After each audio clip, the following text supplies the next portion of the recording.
తెలుగు రాష్ట్రాల్లో వరుణుడు విజృంభిస్తున్నాడు. భారీ వర్షాల కారణంగా హైదరాబాద్ నగరంలోని లోతట్టు ప్రాంతాలు జలమయమయ్యాయి. ప్రధాన రహదారులు, కూడళ్లు, చెరువులు, కుంటలను తలపించాయి.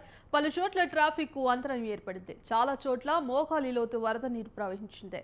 ప్రజలు గంటల కొద్దీ మెట్రో స్టేషన్లు, ఫ్లైఓవర్ల కింద, పెట్రోల్ బంక్ల వద్ద తలదాచుకోవాల్సిన పరిస్థితులు వచ్చాయి.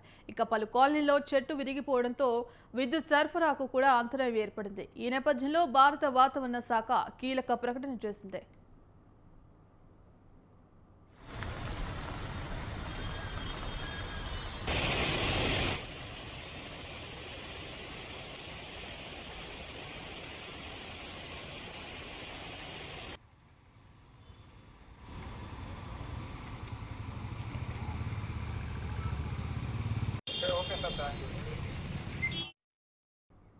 రాబోయే మరో 72 గంటల్లో రాష్ట్ర వ్యాప్తంగా ఈదురుగాలులతో కూడిన భారీ వర్షాలు, పిడుగులు పడే అవకాశం ఉందని పేర్కొంది.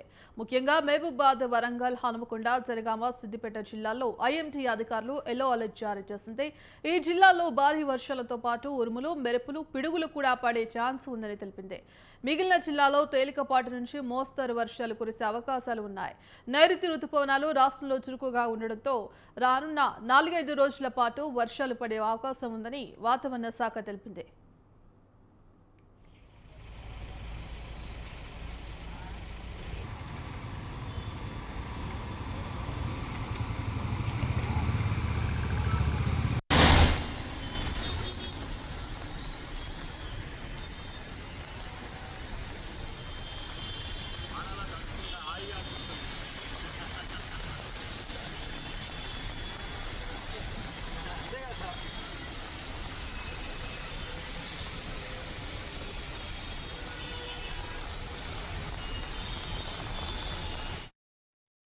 రాష్ట్రంలో భారీ వర్షాలు పడుతుండటంతో సీఎం రేవంత్ రెడ్డి అధికారులకు కీలక ఆదేశాలు జారీ చేశారు. ప్రజలకు, అధికారులు, సిబ్బంది క్షేత్రస్థాయిలో అందుబాటులో ఉండాలని పేర్కొన్నారు. ప్రమాదాలు జరగకుండా ముందస్తు జాగ్రత్తలు తీసుకోవాలని ఆదేశించారు.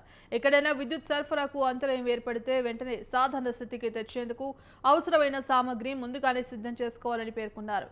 చెట్లు విరిగి రోడ్లపై పడితే తక్షణమే తొలగించాలని, ఎక్కడా వరద నీరు నిలిచిపోకుండా చూడాలని ఆదేశాలు జారీ చేశారు.